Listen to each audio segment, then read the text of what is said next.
Hi పిల్లలు, బాగున్నారా? నా కథలు మీకు నచ్చుతున్నాయా? అయితే సబ్స్క్రైబ్ చేసుకోండి మరి. సరే, ఇక కథలోకి వెళ్ళిపోదాం. ఇవాళ మనం చెప్పుకునే కథ రంగయ్యకు పట్టిన రాజయోగం. పూర్వం అవంతిపురాన్ని పరిపాలిస్తున్న రాజు ఆనంద భూపతి.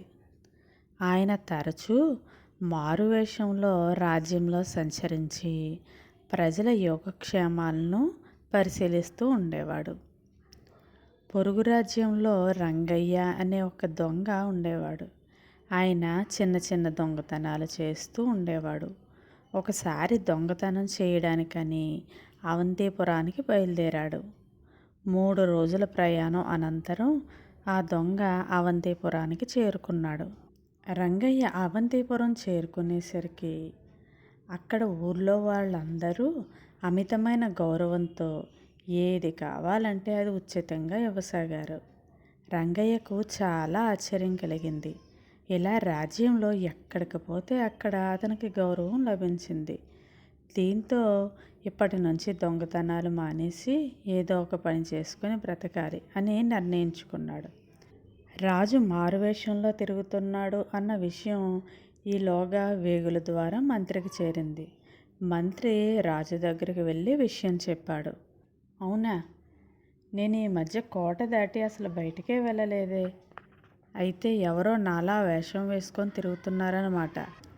వెంటనే అతన్ని బంధించి తీసుకురండి అని సేనాపతికి ఆజ్ఞ వేశాడు రాజు.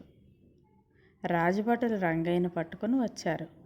తనలాగా ఉన్న రంగయ్యను చూసి రాజు ఆశ్చర్యపోయి వివరాలు అడిగాడు. ప్రభు, నేనొక దొంగను.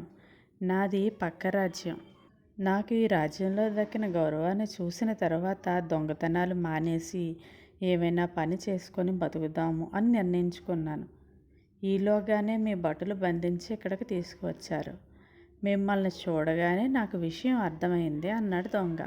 చూడు రంగయ్య, లోకంలో మనిషిని పోలిన మనుషులు 7 ఉంటారని అంటారు. ఈ విధంగా మనమిద్దరం ఒకే పోలికలతోనే ఉన్నాం. ఏది ఏమైనా నీలో ఈ మార్పు కలిగినందుకు నాకు సంతోషంగా ఉంది. ఈ బంగారం నాణెములు తీసుకొని మీ రాజ్యానికి వెళ్ళి అక్కడే ఏదైనా వ్యాపారం చేసుకొని బ్రతుకు అనగానే రంగయ్య ఆనందంతో పొంగిపోయాడు.